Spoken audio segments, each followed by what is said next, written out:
हर हर महादेव। महादेव जी कहते हैं, मेरे बच्चे, इस संसार में कोई भी 100 गुण संपन्न नहीं होता, इसलिए कुछ कमियों को नज़रअंदाज करके रिश्ते को बनाए रखिए।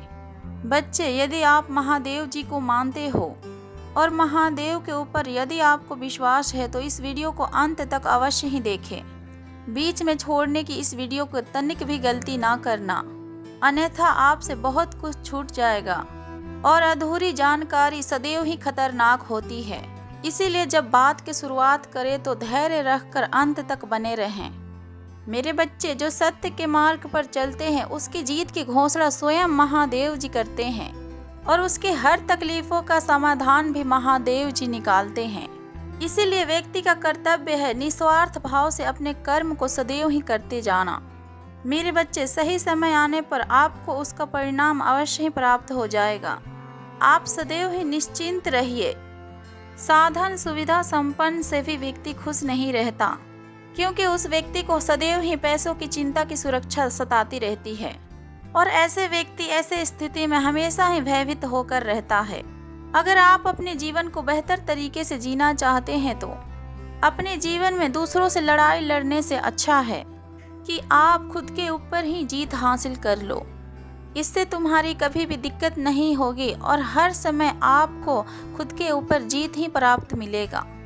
मेरे बच्चे, जब आप बुराई को बुराई से खत्म नहीं कर सकते हो तो तब आपको वहाँ पर प्रेम का सहारा अवश्य ही लेना पड़ता है, क्योंकि प्रेम से हर लड़ाई को, हर दुनिया की कठिनाई को जीता जा सकता है। मेरे बच्चे, सत्य के मार्ग पर चलने वाला इंसान दो ही गलतियों को कर सकता है, या तो वो पूरा रास्ता चलेगा या फिर वो चलना ही शुरू नहीं करेगा।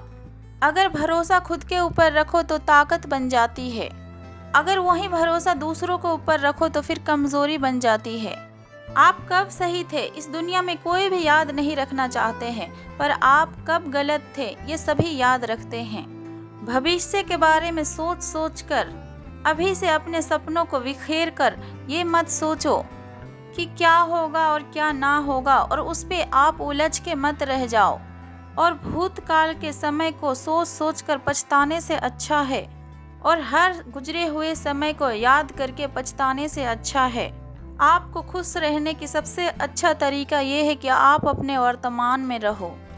जिस तरह से एक जलता हुआ दिया हजारों लोगों को रोशनी देता है, वैसे ही आपकी खुशियों के बारे में स्वयं से बेहतर, आपसे बेहतर कोई नहीं जानता है। खुशियों को सदैव बांटने से और अधिक बढ़ता है। जितना खुशियों को बांटोगे आप दूसरों के साथ, उतने ही अधिक आपकी खुशी भी बढ़ेगी। इसीलिए आप अपने जीवन में खुशियों को बांटें और आप भी खुश रहें। इस दुनिया में लोग सिर्फ अपने लिए अच्छे सोच रखते हैं, परंतु आप बिल्कुल ही ऐसे नहीं हैं। मेरे बच्चे, आप दूसरों के कभी भी निंदा नहीं करते हैं, परंतु आप लोगों के मुंह से दूसरों को बुराई सुनते हैं तो आपको तकलीफ होती है, क्योंकि आप एक सच्चे इंसान हो।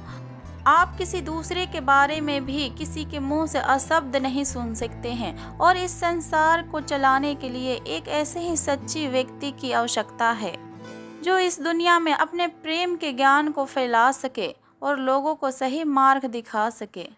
जैसे कि अनाज साफ करने वाला सूफ होता है, जो कि साफ सामान को बचा लेता है और गंदा सामान को बाहर निकाल कर फेंक देता है।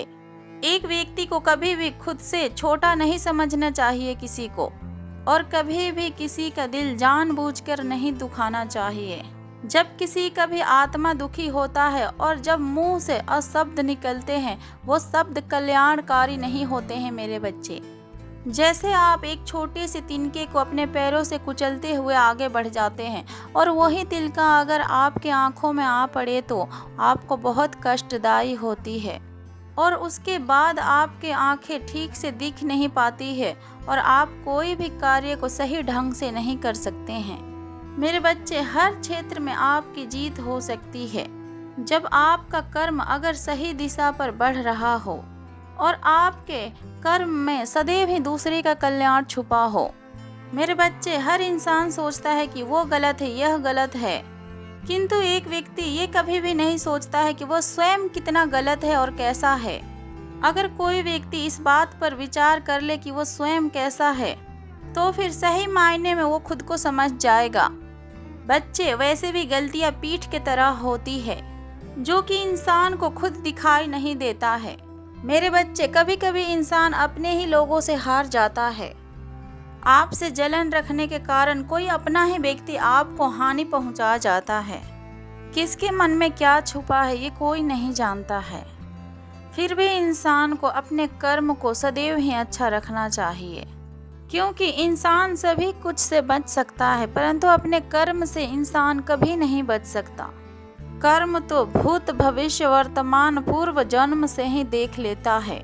इसीलिए अपने कार्यों को सदैव ही दूसरे के ध्यान और उसके कल्याण के बारे में ध्यान रखकर करो कि किसी का भी हानि ना होए, बस दूसरों का कल्याण ही होए उस कार्य में। इसीलिए आपको सदैव ही महादेव अच्छे मार्ग पर चलने के ज्ञान देते हैं, क्योंकि आप महादेव जी के सच्चे भक्त हैं और हमेशा से तुम्हारे शत्रु भले ही चालाक हो पर तुम्हारा कोई भी बाल को बांका कर पाना उसकी कोई बात नहीं है।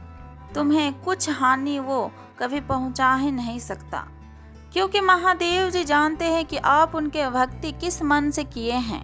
आपने अपने मन से कभी भी किसी का बुरा नहीं चाहा, बस अपने सत्य के मार्ग पर चले हैं और अपने महादेव का स्मरण करते रहते हैं हर समय। आपने जब भी अपने महादेव से प्रार्थना करना चाहा और जब भी किया तब भी आप सिर्फ अपने लिए नहीं बल्कि लोगों के लिए भी उनके खुशियों के बारे में ही चर्चा किया और प्रार्थनाएं की और विनती की कि महादेव जी सबको बुद्धि विवेक देना और सभी को अपने जीवन में सफल रखना। किंतु आपको एक संकेत आपके महादेव जी देना चाहते हैं कि आपके मुंह के सामने मित्रता रखने वाला ही व्यक्ति आपको पीठ पीछे गिराने की कोशिश कर रहे हैं। उसे लग रहा है कि आप उनसे पीछे हो गए हैं और वो आपके आने वाले बुरे दिनों के सोच कर मजाक उड़ा रहा है आपकी, परंतु वो ये नहीं जानते हैं कि आप महादेव जी के बच्चे हैं। आपको कभी भी महादेव जी कभी किसी के सामने गिरने ही नहीं देंगे, क्योंकि आप सदैव ही महादेव जी के बताए हुए मार्ग पर ही चले हैं। तो महादेव जी आपको अपने सही मार्ग से कभी भटकने ही नहीं देंगे। आप बस अपने महादेव जी के ऊपर विश्वास को बनाए रखिए। आप इतने अच्छे बच्चे हो कि यदि आपका कोई अपना भी ना हो और वो कष्ट में हो तो आप उसका सहायता अवश्य ही करते हैं। आपसे जितना हो सके उतना आप उसका ख्याल रखते हैं और सहायता करते हैं, ठीक जैसे एक अच्छे इंसान एक अपना व्यक्ति का करता है। परंतु आप हैं कि हर एक व्यक्ति को अपना समझ के ही उनका ख्याल रखते हैं, उनके बुरे वक्त में काम आते हैं। और आपका इन्हीं बातों को देख करके और आप जैसे दूसरों का ख्याल रखते हैं, इन सब चीज़ों को देखते हुए महादेव जी आपसे बहुत ज़्यादा प्रसन्न रहते हैं कि आप केवल अपने बारे में ही नहीं बल्कि आप सारे लोगों को एक सम्मान रखकर चलते हैं और सारे लोगों को एक सम्मान समझते हैं। परंतु यदि आपको कोई भय और चिंता सता रहा है कि आपका दुश्मन आपका हानि पहुंचाएगा, तो आप बिल्कुल भी डरे ना। आप अपना सब डर भय महादेव के ऊपर छोड़ दे और आप अपने सच्चे मार्ग पर चलें। बस अपने आप अच्छे मन से सच्चे मन से अपने जीवन के यात्रा का आनंद लें और महादेव आपके सभी कष्टों का हर लेंगे, क्योंकि अब महादेव की शक्तियों का फूल बरसेंगे अपने सभी समस्त भक्तों के ऊपर, क्योंकि अब महादेव जी का सबसे प्रिय दिन की शुरुआत हो चुकी है। सावन के महीना महादेव जी के सबसे प्रिय समय में से एक है और इस समय महादेव जी अपने सभी भक्तों के ऊपर और अपने सच्चे भक्तों के ऊपर अपने प्रेम भाव और आशीर्वाद का निछावर करते हैं और उनकी हर पूजा पाठ और भक्ति भाव का उन्हें सच्चा फल प्राप्त होता है। इस सावन के महीने में हमारे महादेव जी बहुत प्रसन्न रहते हैं और सभी को उनका मनचाहा वरदान वो प्राप्त कराते हैं। ये सावन के महीना सभी महादेव भक्तों के लिए एक नया उपहार लेके आएगी। महादेव जी कहते हैं, अगर जो कोई भी महादेव के भक्त इस सावन के महीने में मंदिर जाकर मेरे शिवलिंग पर बेल पत्ती चढ़ाकर जल को अर्पित करेंगे, मैं उनकी हर मनोकामना को पूर्ण करूंगा। तो अगर आप जो कोई भी महादेव जी के भक्त हैं, इस सावन का पहले सोमवारी में शिवलिंग के ऊपर बेल पत्ती और जल अर्पित अवश्य ही करने जाएं। हर दिन से ज़्यादा आज के दिन जाने से आपको कई गुना ज़्यादा आशीर्वाद आज के दिन जाने से प्राप्त होगी। तो जो भी महादेव जी के भक्त हैं, आज सोमवार के दिन इस शुभ अवसर पर मंदिर जाकर शिवलिंग पर बेल पत्र अर्पित करें और जल चढ़ाते हुए ओम नमः शिवाय के जाप करें। इस शुभ दिन के अपने हाथों से जाने ना दें। आपके ऊपर महादेव के आशीर्वाद बरस उठेगी, आपकी हर इच्छा पूर्ण होगी। फिर वो चाहे आपके कारोबार हो या फिर आपके प्रेम या फिर विवाहित जीवन हो। कमेंट में अवश्य ही हर हर महादेव का जयकारा लगाएं। ओम नमः शिवाय, हर हर महादेव।